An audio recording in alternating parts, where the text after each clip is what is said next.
네, 오늘 말씀은 하박국 3장 16절에서 19절의 말씀입니다. 다 같이 합독하도록 하겠습니다. 내가 들었으므로 내 창자가 흔들렸고 그 목소리로 말미암아 내 입술이 떨렸도다. 무리가 우리를 치러 올라오는 환난 날을 내가 기다림으로 썩이는 것이 내 뼈에 들어왔으나 내 몸은 내 처소에서 떨리는 도다.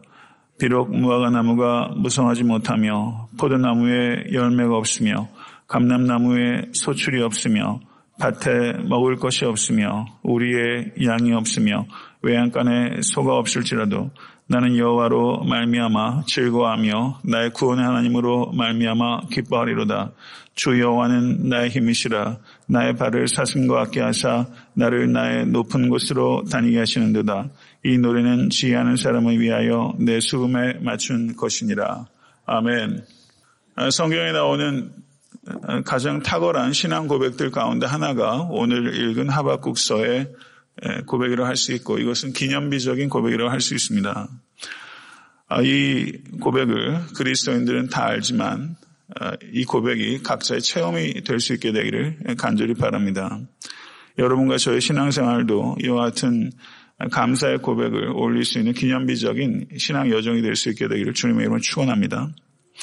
16절을 보게 되면 무리가 우리를 치러 올라오는 환난 날을 내가 기다림으로 썩이는 것이 내 뼈에 들어왔으며 내 몸은 내 처소에서 떨리는도다. 이렇게 하박국은 정직하게 말합니다. 입술이 떨리고 다리가 후들거린다라고 선지자가 말을 하고 있는 것입니다. 이 하박국은 정직한 사람입니다. 하나님께서 이스라엘 역사를 통해서 과거에 하신 일을 기억하고 하나님께서 미래에 하실 일들을 확신함에도 불구하고 당면한 바벨론을 통한 유다의 멸망을 생각할 때 하박국은 입술이 떨리고 다리가 후들거리는 것을 피할 수 없다. 이렇게 말하면서 정직한 자신의 마음의 상태를 알린 것이죠. 저는 여러분과 저에게 이런 정직함이 있기를 간절히 바랍니다. 그러나 하박국은 분명히 떨리고 있었지만 겁먹어서 뒤로 물러나고 있지 않다라는 것을 우리가 기억해야 될 필요가 있습니다. 겁을 먹을 수밖에 없는 상황이 있지만 하박국은 뒤로 물러서지 않습니다. 하박국은 바벨론에 대한 그 두려움을 하나님에 대한 믿음으로 이겨내고 있는 것을 우리가 볼 수 있습니다. 신앙생활은 결국 무엇입니까? 두려움을 믿음으로 이겨내는 것이다. 이렇게 말할 수 있습니다. 그리고 하박국은 기념비적인 순결한 감사의 기도를 드리고 있습니다. 17절부터 보시게 되면 비록 무화과 나무가 무성하지 못하며 포도나무에 열매가 없으며 감람나무에 소출이 없으며 밭에 먹을 것이 없으며 우리의 양이 없으며 외양간에 소가 없을지라도 나는 여호와로 말미암아 즐거워하며 나의 구원의 하나님으로 말미암아 기뻐하리로다. 주 여호와는 나의 힘이시라. 나의 발을 사슴과 같게 하사 나로 나의 높은 곳에 다니게 하시리로다. 아멘. 성도 여러분, 여기 보시게 되면 없다라고 표현되는 말이 6번 등장하고 있습니다. 남아있는 것이 없습니다.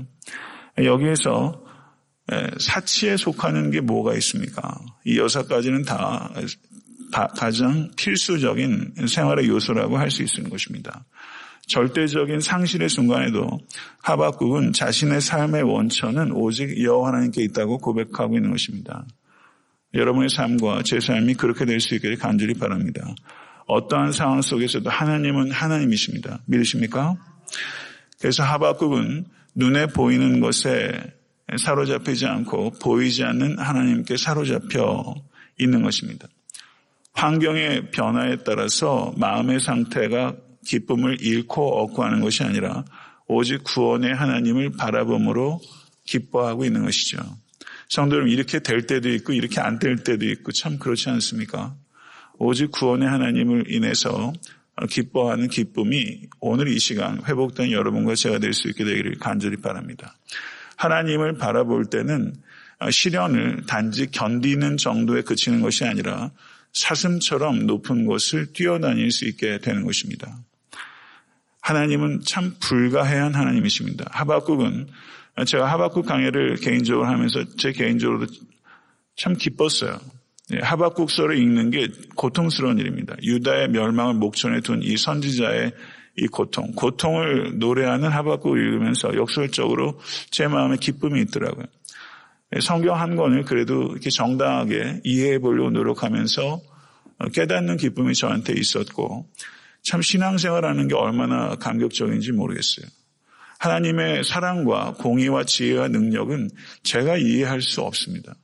여러분이 다 이해할 수 없습니다. 그렇다고 이해가 불가능한 건 아닙니다. 우린 계속 이해해 나가지만 이 불가해한, 내가 이해할 수 있는 범위를 뛰어넘어서는 이 하나님의 지혜와 능력과 공의와 지혜에 우리는 압도당하면서 하나님의 크심을 깨달을 때 우리의 문제들은 상대적으로 작아지는 것을 우리가 경험하게 되는 것이죠. 그래서 성도의 감사는 불가사의한 감사입니다.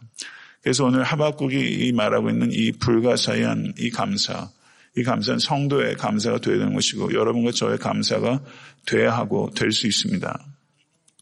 성도 여러분, 행복하게 살고 싶습니다.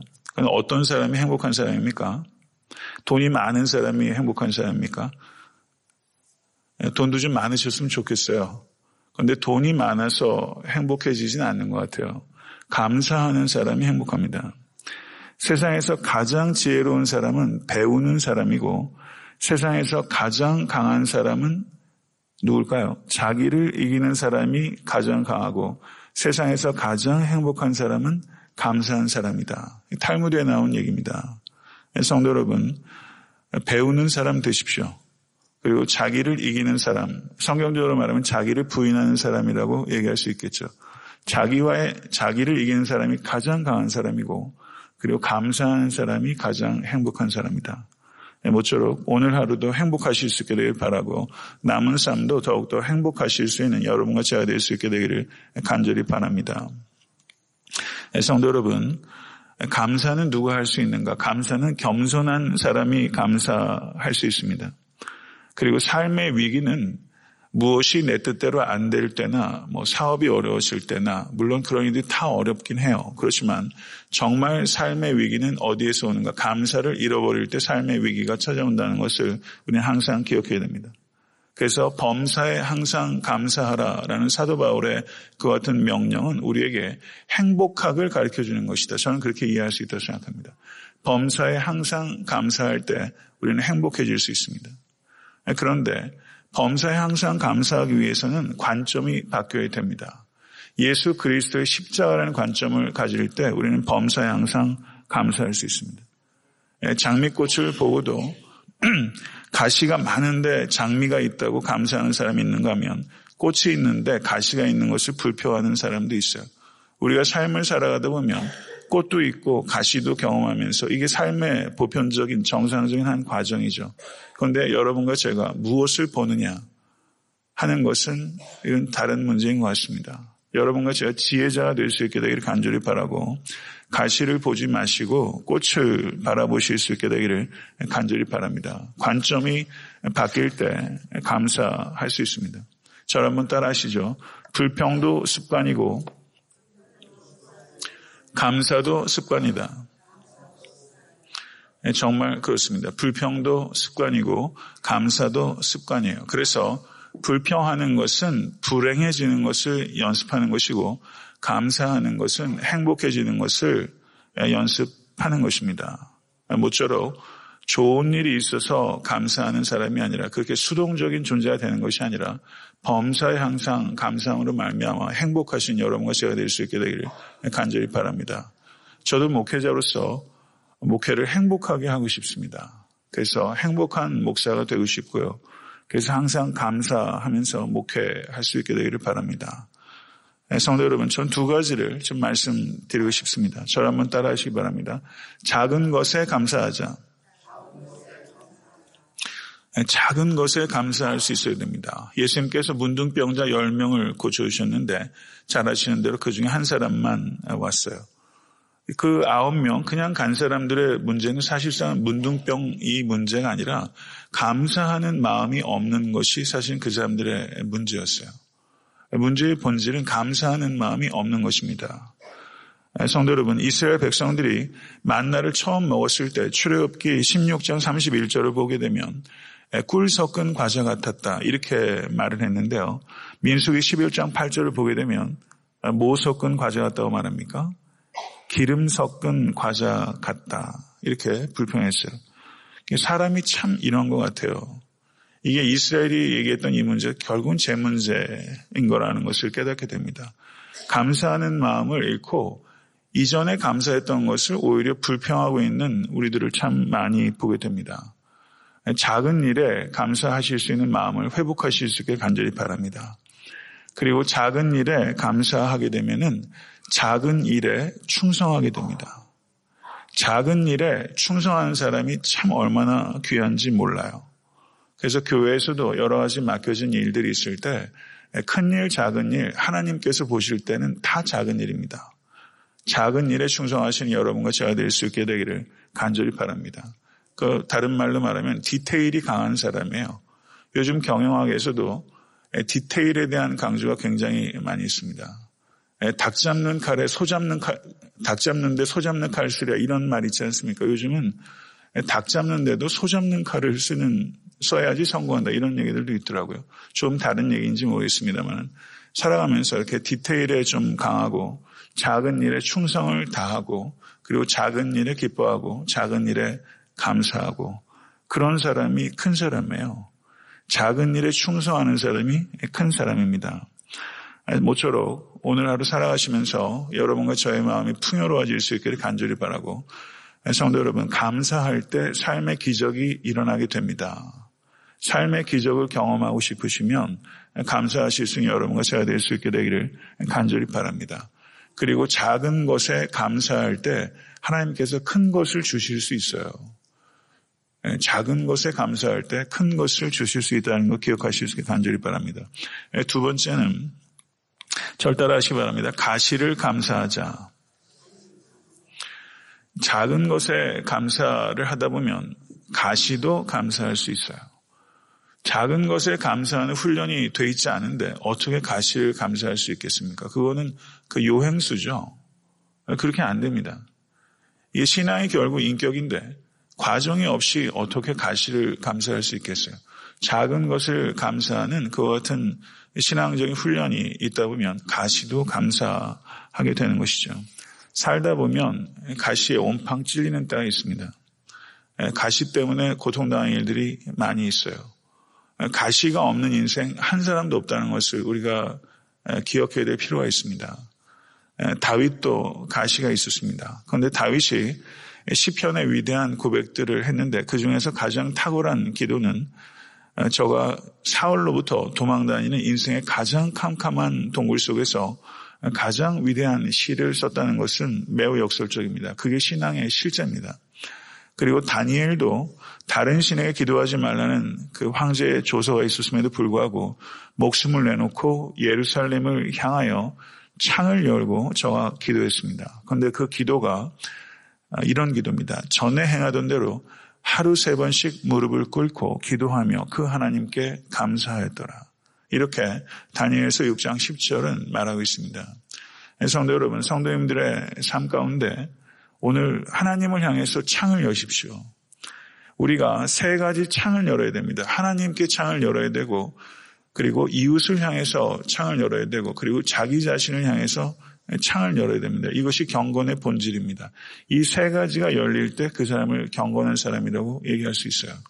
성도 여러분, 오늘 하루 마음의 창을 하나님께 열고 다니엘처럼 하나님께 감사의 기도를 드리십시오. 그러면 분명히 여러분의 삶에 새로운 전환점이 일어나게 되는 것입니다. 하박국은 하나님께 제사를 드릴 재물이 없었습니다. 그러나 하박국은 감사로 제사를 드렸어요. 감사로 제사를 드려야 되는 것입니다. 성도 여러분, 감사를 통해서 사람이 그 가시를 통해서 사람이 연단되는데 가시도 감사할 줄 알 때 그 사람을 하나님께서 쓰십니다. 결국 리더는 누구냐? 가시를 감사할 줄 아는 사람이 리더가 돼요. 가시를 다룰 줄 모르는 사람이 리더가 되는 법은 없습니다. 우리 자녀들을 양육할 때도 자녀들의 삶 속에 가시도 있을 거예요. 가시가 없는 인생, 그 삶 자체가 어쩌면 가시밭길이 될 수 있어요. 가시를 모르고 가시를 견디고 가시를 이겨보지 못한 사람이 어찌 성숙해지며 어찌 리더가 될 수 있겠습니까? 가시를 경험할 때 그 가시를 감사할 줄 아는 사람, 그게 리더십의 요체라고 할 수 있습니다. 모쪼록 가시를 감사해서 영적으로 더욱더 성숙해지는 여러분과 제가 될 수 있게 되기를 간절히 축원합니다. 한 신실한 그리스도인의 기도를 제가 소개하고 오늘 설교를 마감하고 그리고 하박국 강해를 마치도록 하겠습니다. 이 기도를 한번 경청하시면서 여러분과 저의 기도를 만들어갈 수 있게 되길 바랍니다. 때로는 병들게 하심을 감사드립니다. 인간의 약함을 깨닫게 되었기 때문입니다. 때로는 고독의 수렁에 던져주심도 감사합니다. 주님과 가까워지는 기회였기 때문입니다. 일이 계획대로 안 되게 해주심도 감사드립니다. 우리의 교만을 반성할 수 있기 때문입니다. 먹고 사는데 힘겨웠게 하심도 감사드립니다. 눈물로써 먹는 빵의 심정을 이해할 수 있기 때문입니다.